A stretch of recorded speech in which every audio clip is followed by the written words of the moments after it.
for an Uprising. Welcome to today's show. Well, if you haven't heard, there's another movie being pushed featuring cannibalism, witches. Let's take a look. You might be familiar with the tale of Hansel and Gretel, but now it's called Gretel and Hansel, which of course people will say, well, why would they reverse it? Well, they do everything in reverse, right? Aleister Crowley's law of reversal. So instead of Hansel and Gretel, it's Gretel and Hansel, and, well, you can take a look for yourself at the disturbing trailer. Fairy tale has a way of getting into your head. Make your acquaintance. I'm called Gretel, and this rough one here is my brother Hansel.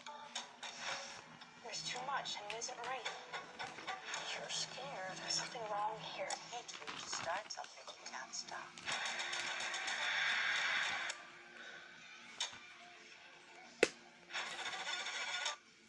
Now we see all sorts of things. Of course, the house is a giant pyramid. They do the all-seeing eye symbolism. But let's talk a little bit about the fact that we live in a country where in school, Hansel and Gretel, this is no joke, in school, this is supposedly a fairy tale that is taught to children. What the plot is, Hansel and Gretel are a young brother and sister kidnapped by a cannibalistic witch living in a forest in a house constructed of cake, candy, and many more treats. The two children escape their lives by outwitting her. This is stuff that's taught in school in this country. Anybody got a problem with that? Anybody, a little suspicious as to why this is getting taught in school to children? A story about witches, cannibalism? Sounds a lot like the stuff that I talk about on this channel, which people think we're completely insane for believing this, yet we're constantly desensitized by fairy tales, quote unquote, about the same exact stuff. The plot of this, if you're not familiar, in addition to what I read, Hansel and Gretel, the children of a poor woodcutter. A famine settles over the land. The woodcutter's wife decides to take the children into the woods and leave them there to fend for themselves so she and her husband will not starve to death. What a wonderful tale, by the way, to tell kids about. How the parents abandoned the children. The woodcutter opposes the plan, but finally, reluctantly submits to his wife's scheme.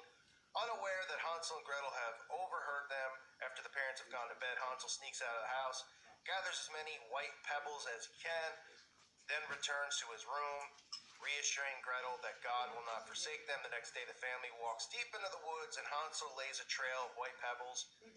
And after their parents abandon them, Hansel and Gretel follow the trail back home. When their stepmother sees them, she is furious and locks them in the house. Hansel and Gretel are unable to escape or even simply collect pebbles. The following morning, the family treks into the woods.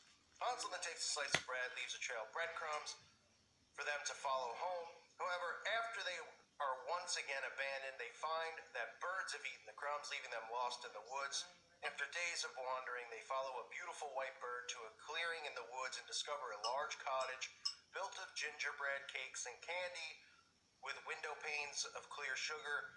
Hungry and tired, the children begin to eat the roof when the door opens and a hideous old hag emerges and lures the children inside with the promise of soft beds, delicious food, and a hot bath.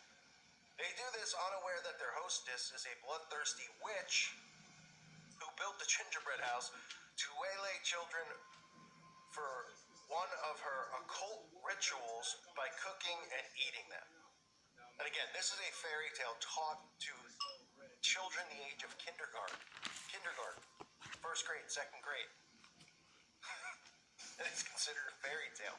And now, of course, it's a horror movie. The next morning, the witch throws Hansel into a cage and enslaves Gretel. The witch force feeds Hansel regularly to fatten him up. Hansel realizes this and uses the witch's tendency to his advantage. Every time the witch checks how fat Hansel is, by way of seeing Hansel's finger, he sticks out a bone in the cage. Because of the witch's blindness, she is fooled into thinking Hansel is too thin to eat. After weeks of the same result, the witch grows impatient and decides to eat Hansel anyway. It's great stuff, right? Kids really can learn a lot from it. They actually can. I mean, they can learn that the occult's real. Witches really do exist. These people are cannibals. And no, I'm not talking about some idiot who thinks that they're a witch because they, do a couple pagan rituals on YouTube and they think that's what, being a real witch is, because it's really watered down. The same with people who are in the Satanic Temple. They're like, whoa, I'm not doing that, because they get a certificate in the mail. I'm talking about people who actually practice deep into the occult. You follow Crowley's teachings, follow these, just sickening rituals that they do. Anyway, this is the end of the story. The next day, the witch prepares the oven for Hansel, but decides she's hungry enough to eat Gretel too. She coaxes Gretel to open the oven and prods her to lean over in front of it to see if the fire is hot enough. Gretel, sensing the witch's intent, pretends she does not understand what she means. Infuriated, the witch demonstrates, and Gretel pushes her into the oven, leaving the ungodly creature to be burned to ashes. What a great story for kids, even though, at the end of the day, the witch does get burned. But, we don't want to have any hate speech here against witches or promote any type of violence. But that's just the story of Hansel and Gretel. Now, the movie, of course, that's coming out is a horror movie, but how many times do we need to see witches, and witches for people to think, at least maybe scratch their head and go, wow, witches real? Why are we always talking about witches if it's fake? Can somebody come up with something new, right? Can somebody come up with some type of a new creature, a new character? Or we just constantly have to talk about magic and witches all the time, and then you want to tell me that I'm insane for thinking that it's real because they're using predictive programming and deflection, and everything that they're saying is fiction is truly reality, and then everything that you see on the news, which is really fiction, people think is the reality of the world we live in. But this is nothing new. Because as you've seen on this channel, I've covered all of these shows month after month of movies, television shows, Netflix series, from Sabrina the Teenage Witch being redone, featuring the Baphomet, of course, all over the place, and the pentagram, the same satanic symbols. Of course, you see the pentagram in the logo for this movie as well, the same pentagram that the Satanists use, the Satanic Temple use. But of course, they're all, wouldn't it be like the same thing? Because they all go, well, we're not Satanists, we're not occultists, even though we use the pentagram as our symbol. Isn't that like the same as you saying like you're starting your own company and you want to make shoes and you use Nike's logo? Somebody be like, isn't that Nike's logo? And you're calling it Dikey? Or something like that. Wouldn't somebody be like, wait a minute, you're using the same exact thing? Or like, somebody using the cross to represent Christianity. And they're like, no, but this isn't a church that believes in Jesus Christ. And they'd be like, well, you probably shouldn't use the cross, because if the cross is out front, people are going to drive by. They're going to think it's, a Christian church, a Baptist church. Oh, right. I guess I shouldn't if, inside here we're teaching about paper airplanes and believing, in unicorns. You'd think, right? So we have that remade. We have this, of course, coming out. And I've covered the other stuff. They've redone Charmed. They're redoing the movie The Witches. We have, Magnificent coming out again. More witches, more Baphomet.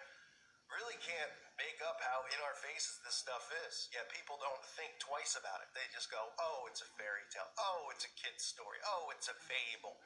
And what's the plot of the fairy tale here? That the witch is a cannibal who eats children. Yeah, that doesn't sound suspicious. And to lure children to her home is made of candy. It's another tactic that we've heard of, as far as ways that these predators lure children. But this is all just a huge coincidence, right? This is all just in my head and in your head. And that's why they constantly talk about it. That's why instead of calling it Hansel and Gretel, it's called Gretel and Hansel. Or are we doing that because it's more feminine, have the woman's name first? Is that why we're doing it? Or is it because of Aleister Crowley's law of reversals, doing things backwards? Pretty unbelievable, right? So you have your all-seeing eye in the trailer. You've got your house, which, was supposedly made of candy. It looks like a giant pyramid. And you get your pentagram, of course, and it's no big deal that there's a plot about witches wanting to eat kids, because we'd all know about it. We'd all hear about it, right? This stuff is just, it's all fairy tale. And of course, this is the type of stuff that they read to children. I think that it's kindergarten to like third grade is where they, read these types of fairy tale stories to kids. Hansel and Gretel and all this stuff. But everybody's familiar with Hansel and Gretel. It's been pushed into the public school system, that's for sure. What an absolute joke. Hopefully this thing's a bomb at the box office. But in general, it's a bomb. I'll tell you that much. What a joke. I thank you for listening to today's show. God bless all of you and your families.